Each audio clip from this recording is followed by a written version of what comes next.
Oh, somebody say amen to that today. Can we sing this all in one voice? Come on, say Abba. Abba. Say I belong to you. I belong to you. Oh yes, I belong to you. Abba. I belong to you. I belong to you. Calvary, lift up your voice. Sing Abba. Abba. I belong to you. I belong to you. Nobody else but you.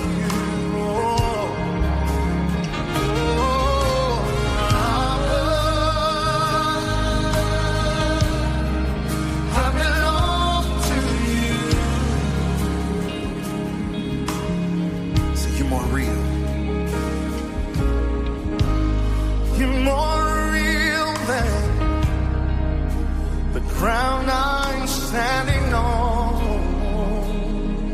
Yes, you are, Jesus. You're more real than the wind in my love.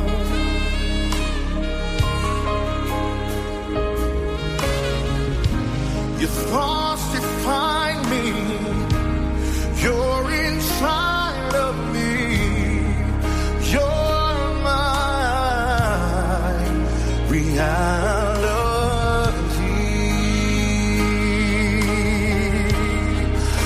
So real to me, Jesus. Oh, if you believe that to be true, lift up your voice. Say Abba. Abba. I belong to you. Hey. Abba. I belong to you. Come on, open your heart, open your mouth. Come on, sing it up.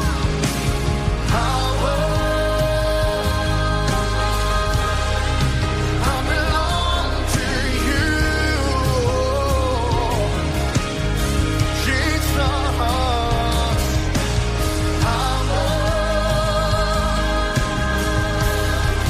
I belong to you. Come on, let's sing that one more time. Lift up your hands and sing Abba.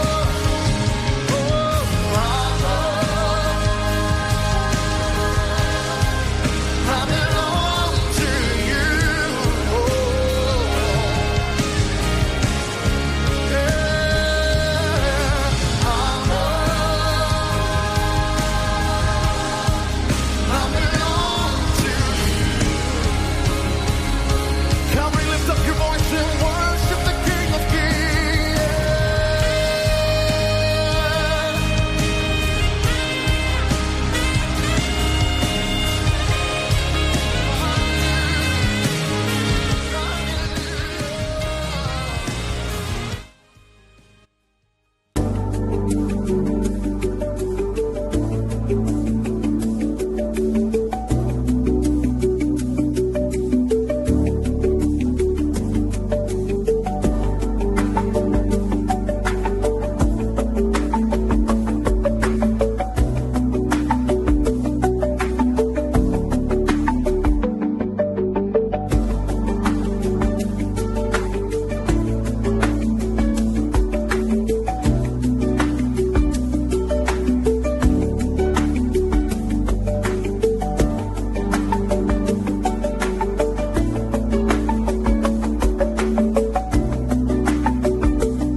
Morning po.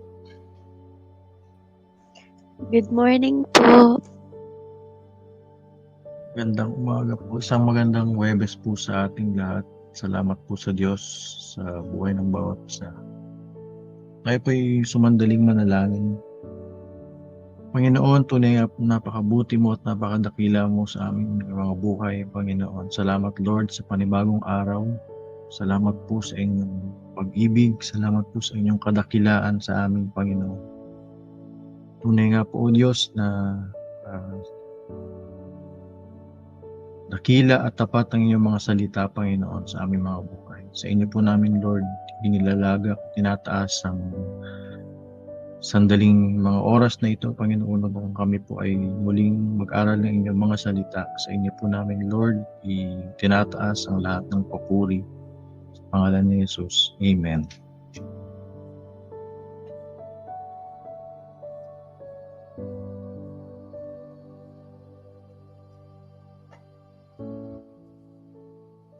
Tayo po ay nagpapatuloy sa pagbabasa sa aklat ng Genesis at sa umaga pong ito ay babasahin natin ang Genesis chapter 18. Hayaan niyo pong basahin ko po ito sa Ingles. Then the Lord said, the outcry against Sodom and Gomorrah is so great and their sin so grievous, that I will go down and see if what they have done is as bad as the outcry that has reached me. If not, I will know. The men turned away and went toward Sodom, but Abraham remained standing before the Lord. Then Abraham approached him and said, will you sweep away the righteous with the wicked? What if there are 50 righteous in the city? Will you really sweep it away and not spare the place for the sake of the 50 righteous people in it? Far be it from you to do such a thing, to kill the righteous with the wicked, treating the righteous and the wicked alike. Far be it from you. Will not the judge of all the earth do right? The Lord said, if I find 50 righteous people in the city of Sodom, I will spare the whole place for their sake. Then Abraham spoke up again. Now that I have been so bold as to speak to the Lord, though I am not beat, I am nothing but dust and ashes. What if the number of the righteous is 5 less than 50? Will you destroy the whole city for lack of 5 people? And if I find 45 there, he said, I will not destroy it. Once again he spoke to him, what if only 40 are found there? He said, for the sake of 40, I will not do it. Then he said, may the Lord not be angry, but let me speak. What if only 30 can be found? He answered, I will not do it if I find 30. Abraham said, now that I have been so bold as to speak to the Lord, what if only 20 can be found there? He said, for the sake of 20, I will not destroy it. Then he said, may the Lord not be angry, but let me speak just once more. What if only 10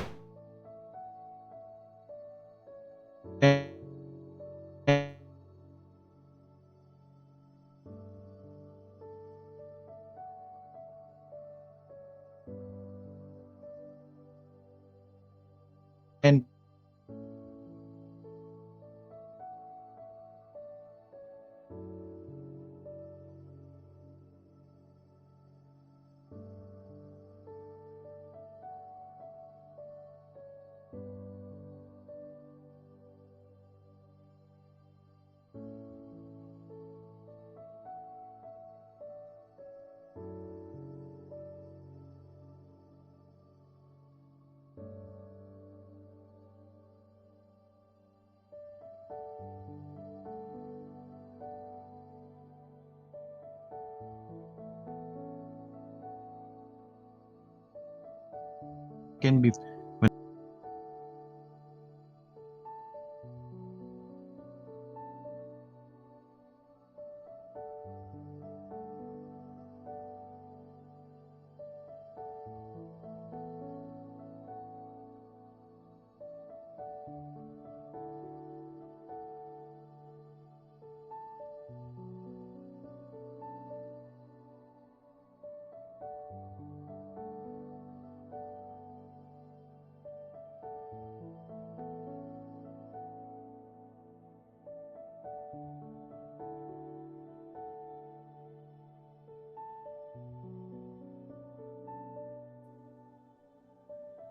Naririnig niyo po ako?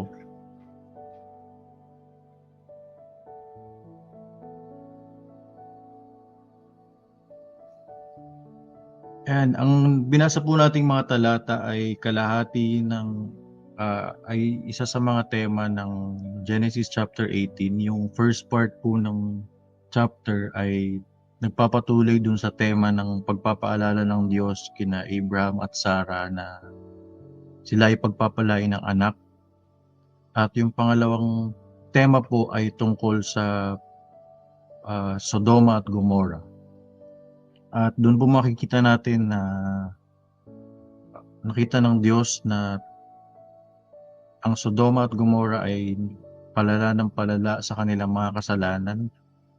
At sabi doon, he wanted to check, he wanted to see for himself kung talagang totoo yung mga outcry na nakakarating sa kanya.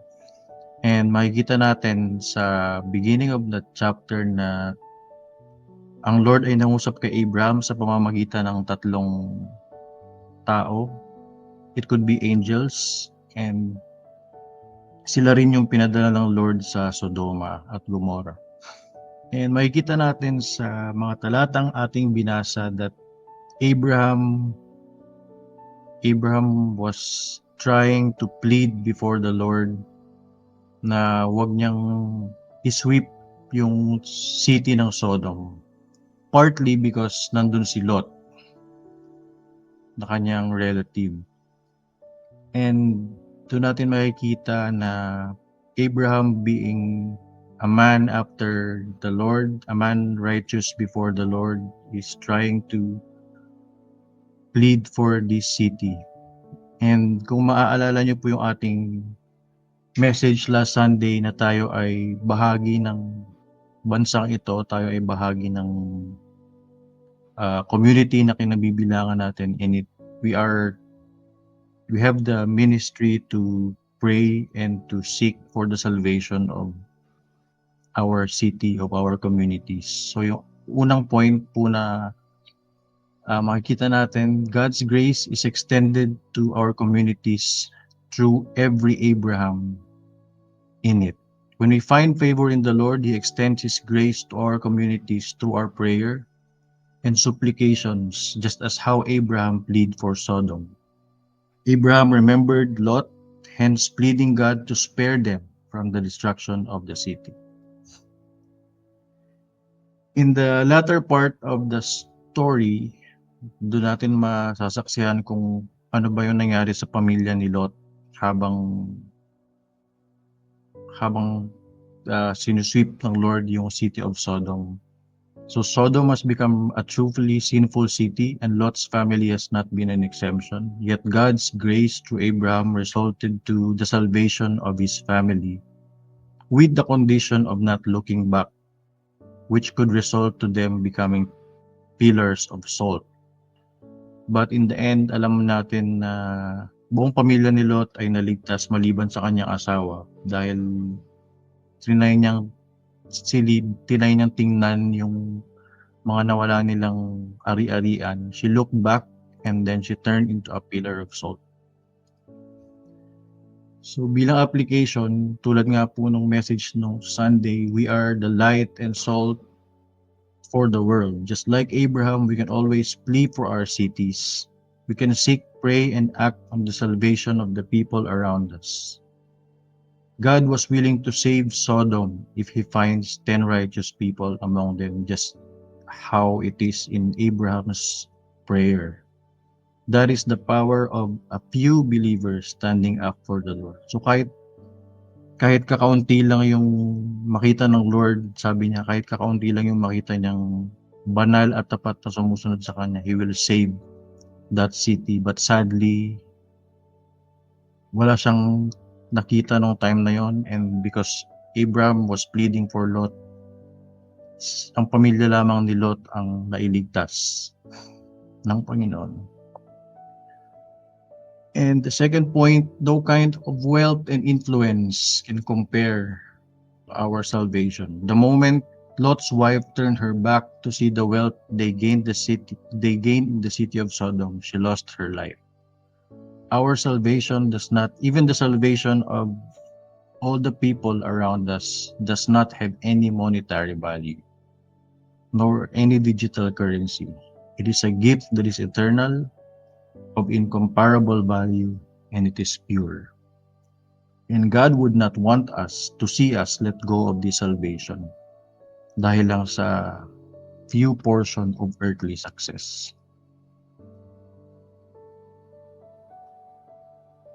So, yan lamang po ang mensahe ngayong umaga. Samahan niyo po ako muli sa panalangin.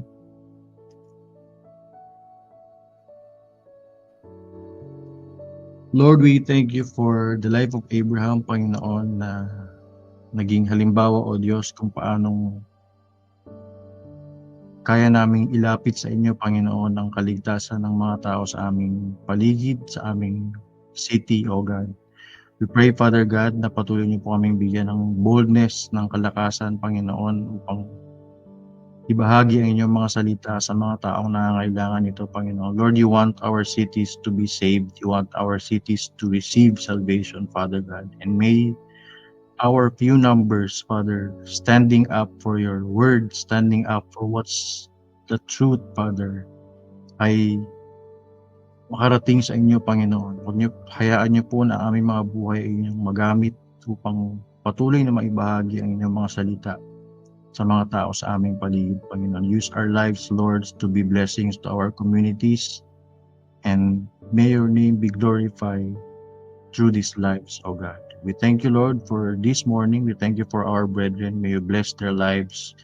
May you guide them as they go to their jobs, Father, saan man po sila pupunta sa araw na ito, Panginoon. Ikaw po ang patuloy na mag-ingat sa aming mga buhay. Ikaw ang magpatuloy na madakila, O Diyos, sa buhay ng bawat isa sa amin, Panginoon. Tunay nga pong napakabuti mo sa aming mga buhay, Panginoon. At amin itong pinagpapasalamat, pinapupurihan ka namin, Panginoon, sa dakilang pangalan ni Jesus. Amen. Amen. Good morning po sa bawat isa. Pagpalain po kayo ng Diyos.